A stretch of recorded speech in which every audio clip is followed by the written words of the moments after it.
Hello and welcome to all of you. Class 12th physical education की book में जो दूसरा चैप्टर है जिसका नाम है children and womens in sports, इससे रिलेटेड एक इम्पॉर्टेंट एंड सेंसिटिव टॉपिक है मेंस्ट्रुएशन साइकिल और उससे जुड़ी समस्याएं। साथ ही एक और कंडीशन जिसे फीमेल ट्रायड कहते हैं, इसे भी हम डिस्कस करेंगे। तो चलिए एक ब्रीफ डिस्कशन स्टार्ट करते हैं मेंस्ट्रुएशन साइकिल के बारे में। और मेरा मानना है कि समाज के हर व्यक्ति को इसके बारे में जानना चाहिए, इसे समझना चाहिए और इस मुद्दे पर संवेदनशील होना चाहिए। अगर बहुत स्पेसिफिक होकर बात ना करें यानी साधारण शब्दों में कहें तो मेंस्ट्रुएशन साइकिल गर्ल्स को हर महीने एक पोटेंशियल प्रेगनेंसी के लिए प्रिपेयर करता है।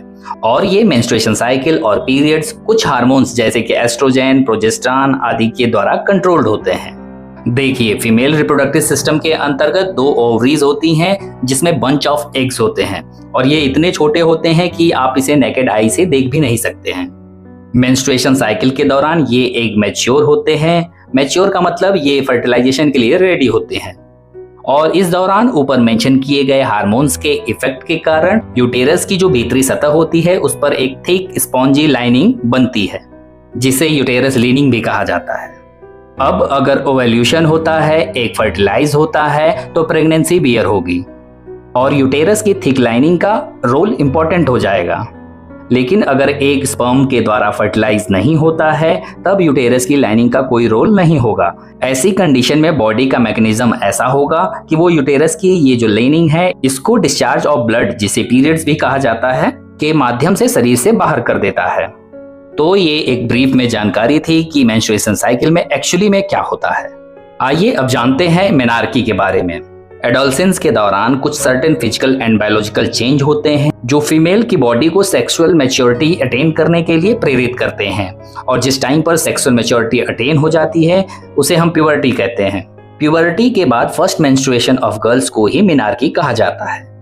इसे गर्ल्स के लिए सेक्सुअल मैच्योरिटी यानी कि फीमेल रिप्रोडक्टिव सिस्टम की मैच्योरिटी से जोड़कर देखा जाता है। ध्यान रहे, यहाँ केवल फीमेल रिप्रोडक्टिव सिस्टम की मैच्योरिटी की बात हो रही है। फीमेल की ओवरऑल बॉडी अभी भी प्रेगनेंसी के लिए प्रिपेयर नहीं होती है। टीनेज प्रेगनेंसी के कारण होने वाली डेथ्स या फिर मोर्टेलिटी रेट बहुत हाई है। इसीलिए गवर्नमेंट ने चाइल्ड मैरिज बैन कर रखा है। जो लीगल मैरिज एज डिसाइड कर रखी है उसी पर ही गर्ल्स की शादियां होती हैं। प्यूबर्टी का मतलब है सेकेंडरी सेक्सुअल कैरेक्टर का डेवलपमेंट होना। चलिए आप टर्म्स पे ध्यान रखिएगा। मेनार्की, और ये गर्ल्स की लाइफ में एक माइलस्टोन की तरह होता है।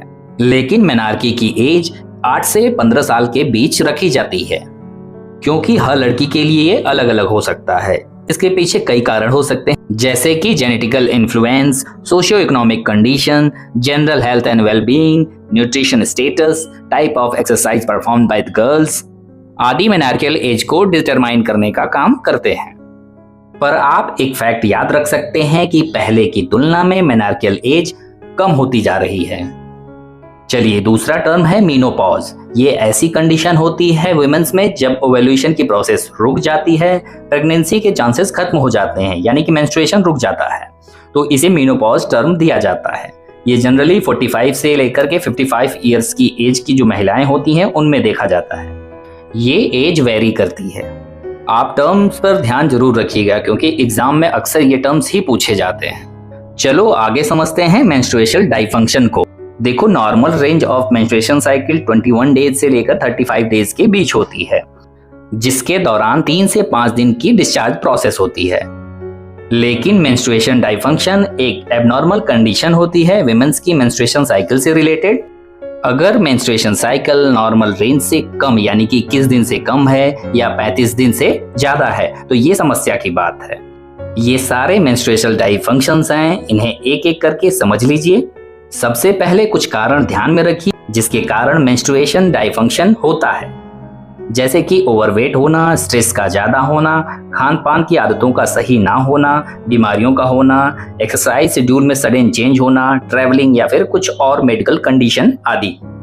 ये कुछ कारण हैं जो मेंस्ट्रुएशन साइकिल को प्रभावित करते हैं। कई तरीके के मेंस्ट्रुअल डिसऑर्डर होते हैं। इसमें पहला है प्री मेंस्ट्रुअल सिंड्रोम। ये कुछ अनप्लीजेंट या अनकंफर्टेबल सिम्टम्स होते हैं मेंस्ट्रुएशन साइकिल के दौरान, जैसे कि depression, anxiety, irritation, headache, fainting या फिर वर्टिगो यानी कि चक्कर आ जाना आदि। ये कुछ घंटों से लेकर कुछ दिनों तक बना रह सकता है। अक्सर 4 में से 3 महिलाओं को तो ये होता रहता है। वैसे ये सेल्फ ट्रीटेबल होता है। मॉडरेट एक्सरसाइज करके, बैलेंस डाइट लेकर, अच्छी नींद और आराम लेकर प्री मेंस्ट्रुअल सिंड्रोम के सिम्टम्स को कुछ हद तक कम किया जा सकता है। अगला डिसऑर्डर है एमनोरिया। ये इंपॉर्टेंट है, इसे ध्यान से समझना है। एमनोरिया एक ऐसी कंडीशन होती है जब मिस्ड या अब्सेंस ऑफ पीरियड होता है। एमनोरिया बेसिकली 2 टाइप के होते हैं। पहले को प्राइमरी एमनोरिया कहते हैं। ये कंडीशन तब होती है जब प्यूबर्टी पर मेंस्ट्रुएशन साइकिल स्टार्ट ना हो। और दूसरे वाले को कहते हैं सेकेंडरी एमनोरिया। इस कंडीशन में 3 मंथ्स या उससे ज्यादा समय तक मेंस्ट्रुएशन मिस हो जाता है। वैसे सेकेंडरी एमनोरिया सबसे कॉमन एमनोरिया है। अगला मेंस्ट्रुअल डायफंक्शन है डिसमेनोरिया। ऐसी कंडीशन जब मेंस्ट्रुएशन के दौरान बहुत ज्यादा पेन हो, बार बार मेंस्ट्रुअल क्रैम्प आए, लोअर एब्डोमेन एरिया में बैक पेन हो, पैरों में दर्द हो, इसके अलावा नोजिया, फटीग और वीकनेस हो, तो इसे डिसमेनोरिया की कंडीशन कहते हैं। अगला डायफंक्शन है मिनोरेजिया। जब मेंस्ट्रुएशन साइकिल के दौरान हैवी और लंबे समय तक कंटिन्यूअस मेंस्ट्रुअल ब्लीडिंग होती है तो ऐसी कंडीशन को मिनोरेजिया कहते हैं। अगला डायफंक्शन है पॉलीमेनेरिया। नॉर्मली मेंस्ट्रुएशन साइकिल की रेंज होती है 21 डेज से 35 डेज के बीच, लेकिन जब मेंस्ट्रुएशन साइकिल 21 डेज से भी कम हो तो ऐसी कंडीशन को पॉलीमेनेरिया कहते हैं। और इसके उलट जब मेंस्ट्रुएशन साइकिल 35 डेज से भी ज्यादा लंबा हो तो ऐसी कंडीशन को ओलिगोमेनेरिया कहते हैं।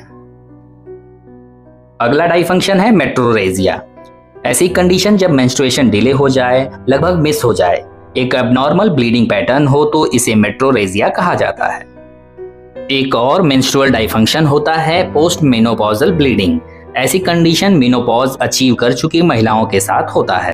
जनरली मेनोपॉज के 1 साल के बाद होता है, मगर ये मेनोपॉज के बाद कभी भी हो सकता है। यहाँ बताए गए मेंस्ट्रुअल डायफंक्शन होने की स्थिति में डॉक्टर से कंसल्ट जरूर करना चाहिए। ये वाला डिस्क्लेमर था।